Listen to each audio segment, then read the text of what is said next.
আজি দীর্ঘ বছর ধরে এই গেহু আত্মসাৎ করা হয়েছে। মোর দাবি হয়েছে যে এই সংকল্পত তদন্ত করার কারণে এখন সদন কমিটি পাতি দিব নাকি? সদন কমিটি পাতি দিয়ক, তদন্ত হোক, পানীকে পানী, দুধকা দুধ হৈ যাব। কোনে লক্ষ কোটি টকা মাৰি আছে ওলাই পৰিব। প্ৰতি মাহত ৫,৫১৬ মেট্ৰিক টন, ৫,৫১৬ মেট্ৰিক টন, বছৰত ৬৬,১৯২ মেট্ৰিক টন ঘেঁহু আমি আবণ্টন পাওঁ। কিন্তু যিটো আলমে কৈছে, মই সেইটো কথা কৈছোঁ যে ইয়াতে এটা এনেকুৱা নেক্সাছ আছে যিটো নেক্সাছৰ ফলত উপভোক্তালৈকে আটাটো নাযায়। সমবায়ে নুঠায়, সমবায় যদি উঠায়, আটা যদি কোনোবা ফেয়াৰ প্ৰাইচ শ্বপত দিয়ে, তাৰ আগতে পানী মাৰি পেলাই টেঙা কৰি দিয়ে, ফলত গ্ৰাহকে অলপ অনিচ্ছা প্ৰকাশ কৰে।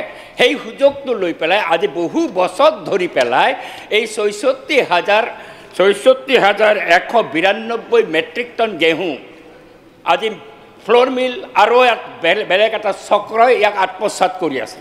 আৰু এই আত্মসাৎটো আজি এক বছৰৰ নহয়, আজি দীর্ঘ বছর ধরে এই গেহু আত্মসাৎ করা হয়েছে। মোর দাবি হয়েছে যে এই সংকল্পত তদন্ত করার কারণে এখন সদন কমিটি পাতি দিব নাকি?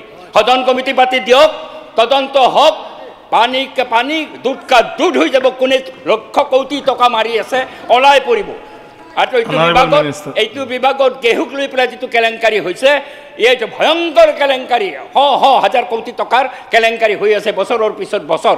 ভাবিব পাৰে নেকি ৬৬,১৯২ মেট্ৰিক টন গেহু প্ৰতি বছৰে আহিছে আৰু সেই গেহু আত্মসাৎ কৰা হৈছে। আৰু এটা বিভাগ আছে, এই বিভাগটো কোনো তদন্ত নকৰে। মনিটৰিং কমিটি গোটেইখিনি কি জানিব বিচাৰি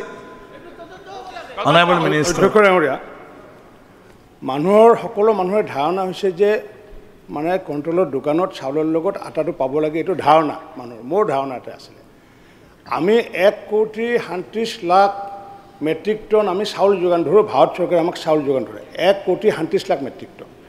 তাৰে বিপৰীতে ঘেঁহু যোগান ধৰে ৫,৫১৬ মেট্ৰিক টন ঘেঁহু যোগান ধৰে। ক'ত আপোনাৰ ১,৩৭,০০,০০০ মেট্ৰিক টন আৰু ক'ত হৈছে ৫,০০০ মেট্ৰিক টন। এতিয়া আমি নতুনকৈ কৈছোঁ কি, ডিচিসকলক আমি পুনৰ চিঠি লিখিছোঁ যে যিসকলক এতিয়া আটা নালাগে, কাৰণ কিয় আটাৰ কোৱালিটিটো অকণমান মানে বেয়া হয়। বজাৰৰ যিটো ব্ৰেণ্ডেড আটা, সেই ব্ৰেণ্ডেড আটাটো পোৱা নাপায়। মোক ৰিপ্লাই দিব। এতিয়া আমি আয়ুক্তসকলে চিঠি লিখিছোঁ যে যিসকলক আটা নালাগে আমালৈ জনালে আমি বেছি ভাল পাম। এইকাৰণে ঠিক আছে, যদি লাগে তেওঁলোকে যদি জনায় ঠিক আছে, যদি লাগে তেতিয়াহ'লে আপোনালোকে আমাৰ শুনি লওক, আপোনালোকে আমি যদি সকলো বিধায়কে যদি আয়ুক্তসকলক কওঁ যে আমাক আটা লাগে, তেতিয়াহ'লে আমি চাউলৰ পৰিমাণ কমাই পেলাই আমি আটাতে দিব পাৰিম। এতিয়া ভাৰত চৰকাৰে আমি লিখিছোঁ, আমি যে মানে আপোনাৰ সদন কমিটি গঠন কৰা এনেকুৱা নহয়, আপুনি বহক না, তেওঁ ৰিপ্লাই দি আছে। আপুনি বহক, সদন কমিটি আপোনাৰ কুৱেশ্যন নহয়, আপুনি বহক। আপোনাৰ কুৱেশ্যন নহয়, আপুনি বহক। আপুনি বহক, সদন কমিটি দিয়ক, আপুনি বহক। উত্তৰ লাগে নে নালাগে? উত্তৰ লাগে নে নালাগে আপোনালোকক? যদি উত্তৰ নাই, নেক্সট কুৱেশ্যনত মই যাম। য'ত এলটমেণ্ট হ'ল, আটাটো নাপায়, ৰিপ্লাই নালাগে, মন্ত্ৰী ৰিপ্লাই দি আছে, সেই কথাটোহে ক'ব লাগে। কুৱেশ্যন নম্বৰ 23 নহয়, Shri Ashraful Hussain, question number 23। Question number 23, question number 22 already over.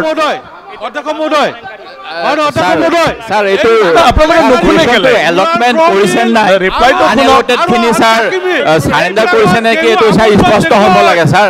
কুৱেশ্যনটো নলয় স্যাৰ, আটা নলয়। আমাৰ ডিসি মোৰ ক'বলগীয়া নাই, মন্ত্ৰী ৰিপ্লাই দিয়াটো শুনক, ইয়াৰ পিছত আকৌ কুৱেশ্যন কৰক। নহয় স্যাৰ, কৰিব পাৰে স্যাৰ, 100 কোটি টাকাৰ কৰি দিব পাৰে স্যাৰ। এটা আপুনি ইনকুৱাৰি দিব লাগিব স্যাৰ, এইটো কৰিব পাৰে স্যাৰ। ৰিপ্লাই দি আছে, ৰিপ্লাইটো শুনক না। ৰিপ্লাই নুশুনিলে আৰু এই কুৱেশ্যনৰ কি ভেলু আছে? চৰকাৰে ৰিপ্লাই দিব, মন্ত্ৰী ৰিপ্লাই দিব। ৰিপ্লাইৰ পিছত আপোনালোকে কি কয় ক'ব? অধ্যক্ষ ডাঙৰীয়া, ৰিপ্লাইটো দিব দিয়ক, কাৰণ কি ৰিপ্লাইটো জনা উচিত যে আজি সদন কমিটি দিয়া নিদিয়া বিষয়টো আপোনাৰ একেবাৰে বিষয়। আপুনি সদন কমিটি দিয়ে নিদিয়ে আপোনাৰ কথা, কিন্তু মই ক'ব বিচাৰিছোঁ কি যে জিলা আয়ুক্তসমূহৰ লগত আমি সকলোৱে সম্পৰ্ক থাকে। জিলা আয়ুক্তসমূহে যদি আমালৈ লিখে যে আমি প্ৰত্যেক জিলাত আমাৰ হেৰি লাগে, আটা লাগে, আমি আটা দিব পাৰিম। আৰু যেতিয়া লিফটিং কৰা হয়, আমাৰ যেতিয়া লিফটিং কৰে, লিফটিং চাৰ্টিফিকেট দিয়ে জিলা আয়ুক্তসমূহে। এতিয়া জিলা আয়োগটো আমি আপোনালোকে যিহেতু আপোনালোক এক শুনক আপোনালোকে ৰাইজৰ মতামতটো ল'ব লাগিব জিলা সদন কমিটি লাগে ছাৰ সদন কমিটি ছাৰ সদন কমিটি দিয়ক সদন কমিটি লাগে বিধানসভাটো মোৰ এটা প্ৰশ্ন আছিলে আৰু আমি লিখিতভাৱে ছাৰ আপোনাক দিছিলোঁ যে এটা সদন কমিটি গঠন কৰিব লাগে সদন লাগে লিফটিং আৰু চাৰ্টিফিকেট ভাগ বতৰা হয় জিলা আয়ুক্ত জড়িত জিলা আয়ুক্ত জড়িত এটা কেলেংকাৰী জিলা আয়ুক্ত খাবলৈ বিচাৰি আছে বুলি ভয় কৰিছে নেকি ডিষ্ট্ৰিক্ট কমিশ্যনাৰে কমিটি দিয়ক সদন কমিটি দিয়ক কোনে খাইছে এটা আমি গম পাওঁ মই একো বুজিয়ে পোৱা নাই যোনে যি কৈ আছে মই একো বুজি পোৱা নাই আৰে এজনে উত্থাপন কৰকচোন এজনে সদন কমিটি লাগে সদন committee honourable LP honourable LP